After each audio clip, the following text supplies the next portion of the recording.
Alright, I'm back for week 2. Let's get into this. Bada boom. Alright, so first off, I haven't seen a lot of people talking about this. Stevie Breach made a video about this. Go check out his video. Matt and Jeff, the Hardys. Met Matt. I passed Jeff twice. Jeff was walking down the street.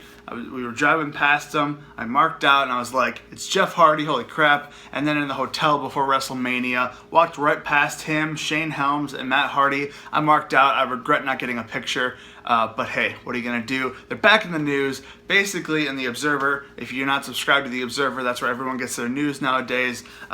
In The Observer, Meltzer kind of went over the fact that they're still under contract with TNA.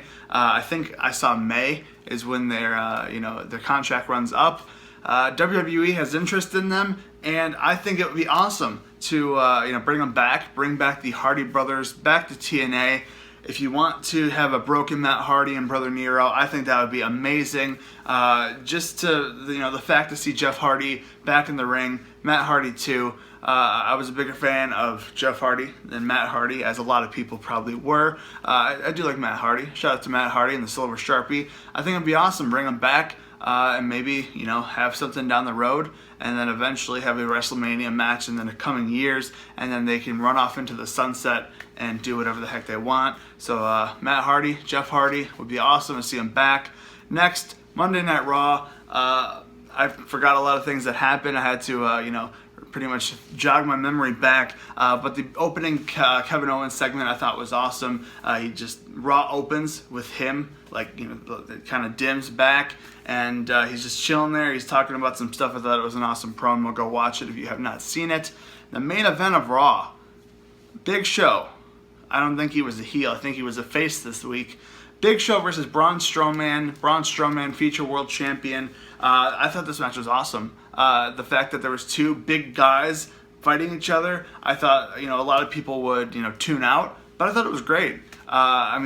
Again, one of those things where you got to watch it and you have your own preference on it. But I think Braun Strowman is going to do amazing in this year. I'm glad that a lot of people are jumping on that bandwagon of Braun Strowman, and hopefully he'll get a world title shot in the next coming months. After WrestleMania. I don't think he's going to get one at WrestleMania, but hey, who knows? Braun Strowman, the future world champion.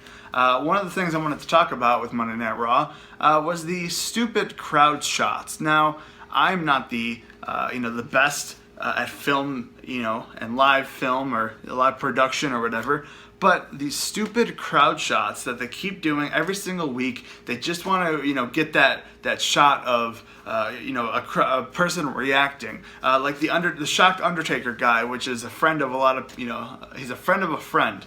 They want to reenact that, or the Brock Lesnar guy segment, or stuff like that. Like they want to catch that, and they're faking it. It's just not working. I think they need to stop these crowd shots. They're stupid. They're pointless, and I just don't like them. You point to a person who's sitting there on a cell phone. Like, what the heck? You're at a live event. First off, get off your phone when there's something going on in the ring. But seriously, just quit with the crowd shots. I think it's ridiculous, and it's making the product ridiculous just because you cut to another thing during the match. I want to see the match. I don't want to see what Joe Schmo in the third row is doing. So there's that. Next, after Raw, Mr. Rage Cage 29, Luke Cage 29. If you want to go check out his, he may or may not have a video of this live on his channel. Go check it out, Rage Cage 29. Basically, The Rock filming a movie for Paige, or it's of her family. And they were filming the scene where she, I guess, debuts on Raw against AJ Lee. She attacks, or challenges AJ Lee for the title. Bada boom, what happens? Paige wins the title. Spoiler alert. Spoiler alert. And during the filming of this movie, again, Luke, he was there. He had to see this live. The Rock decides to call CM Punk, and I think this was because everyone started chanting CM Punk when AJ Lee, when her name was brought up. Obviously, she had a part in this, or her character had a part in this, and people started chanting CM Punk like I expected they would. And what happens? The Rock just calls Punk. He gets directed a voicemail. Later on, we find out that Punk was walking his dog Larry, one of the best dogs on the internet, Larry.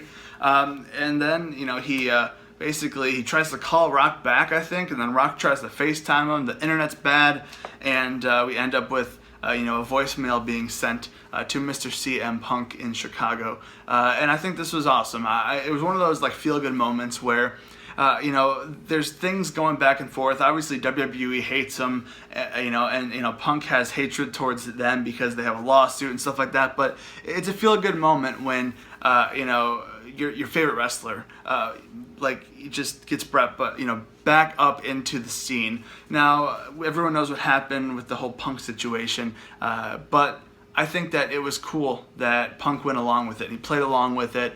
That's all we can ask for. People in Chicago will chant his name until blue in the face. But for him to, recognize and go along with this little thing that The Rock did. Obviously, everyone backstage, I'm sure, was going ballistic. But hey, what are you gonna do? It's The Rock. You're gonna fire him.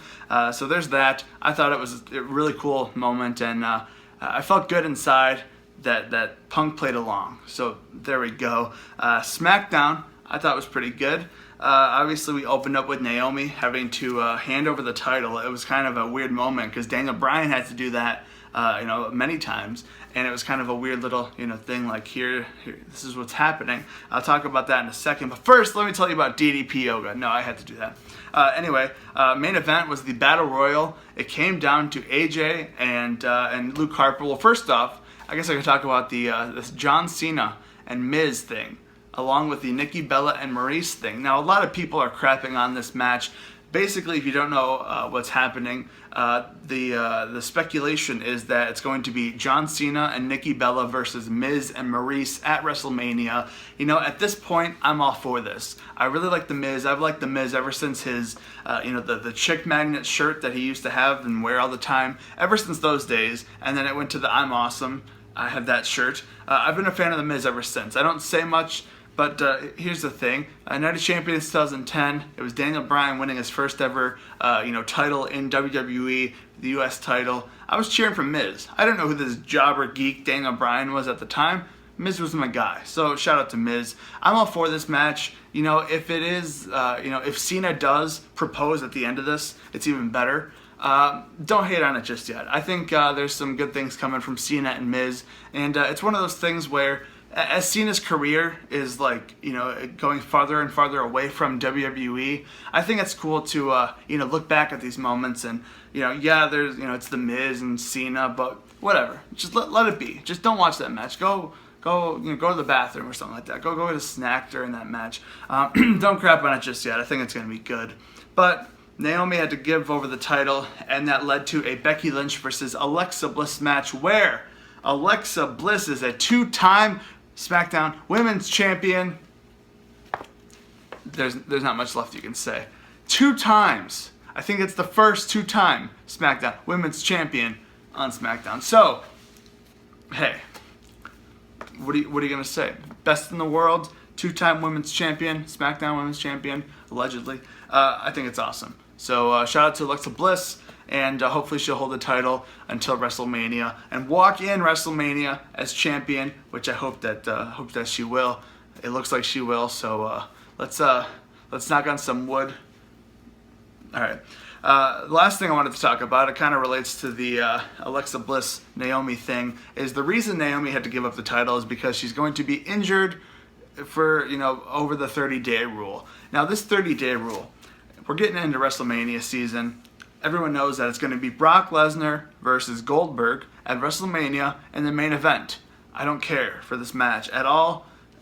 Coming from the guy who wants to see Miz and Maurice versus Cena and Nikki Bella, I don't care for that match. But if Brock Lesnar does win the title, no, hold on. If Goldberg beats Kevin Owens for the title, there's still hope. There's still hope. I don't want to see Kevin Owens lose the title to Goldberg. I don't want to see it. It's probably going to happen. I'm going to be very upset when it happens, but what can I do? So if Goldberg is going to be champion going into Mania, if he's going to face Brock Lesnar for the title, which it's already, it's already a thing. They're already having that match. The 30-day rule, this made-up rule that you can't, you have to defend the title within 30 days. I swear, when Brock Lesnar becomes champion after beating Goldberg at WrestleMania, I'm going to start counting the days. If he does not, get this, if they defend it in 30 days, I'm going to be so upset. Okay, now obviously I'm glad Alexa Bliss is, the SmackDown Women's Champion, but the stupid 30-day rule, like, the last time Brock was champion, it was like months before he defended the title, so it's going to be stupid if Brock Lesnar wins the title and he's gone until SummerSlam. That's just ridiculous. The champion needs to be on Raw almost every week and defend it at every single Raw pay-per-view. It needs to happen. I don't care. You can say what you want. What do you guys think? Let me know in the comments down below. That is all I have for this week. Anything you have, thoughts, down below in the comments. I'd like to see what you guys have to say, especially the 30-day rule thing and a bunch of other stuff that I talked about. So that is it. Thank you guys for watching this week, and I'll be back again next week with another edition of Mapped Out. Bam.